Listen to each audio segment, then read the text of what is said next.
Çin'de okullara Devlet Başkanı Xi Jinping'in öğretilerinin müfredata eklenmesi talimatı verildi. Eğitim Bakanlığı tarafından yayınlanan talimatta 200 milyon öğrencinin eğitim aldığı tüm ortaokul ve liselerde Komünist Parti tarafından belirlenen 5 yardımcı ilkenin kabul edilmesi şartı yer aldı.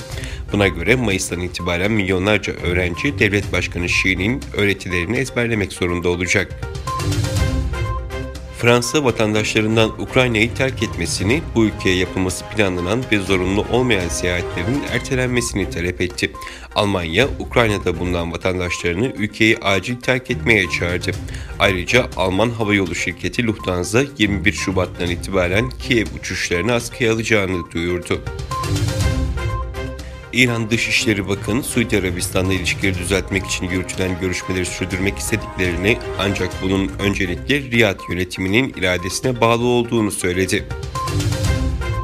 Kış olimpiyatlarına ev sahipliği yapan Çin'de son 24 saatte 80'i yurt içi kaynaklı 137 koronavirüs vakası tespit edildi.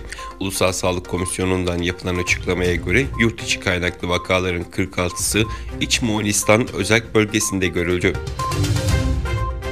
Beyaz Saray Ulusal Güvenlik Konseyi'nin siber ve teknolojiden sorumlu danışman yardımcısı Beyaz Saray Sözcüsü'nün günlük basın toplantısında konuk olarak açıklamalarda bulundu.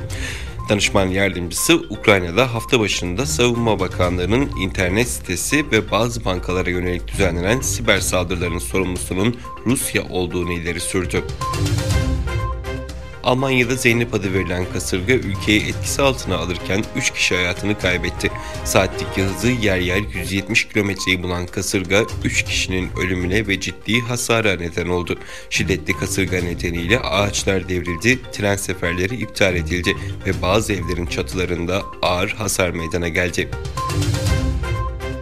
Birleşmiş Milletler Genel Sekreteri Antonio Guterres 18 Şubat Cuma günü yaptığı açıklamada Birleşmiş Milletler İnsan Hakları Şefi'nin Doğu Türkistan'a anlamlı bir ziyaret gerçekleştirmesine kararlı olduğunu söyledi.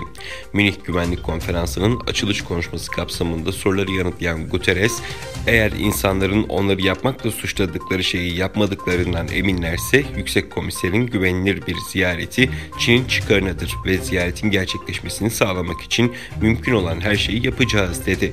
Çin, Doğu Türkistan'da Uygur Türkleri ve diğer Müslümanlara soykırım yapmakla suçlanıyor.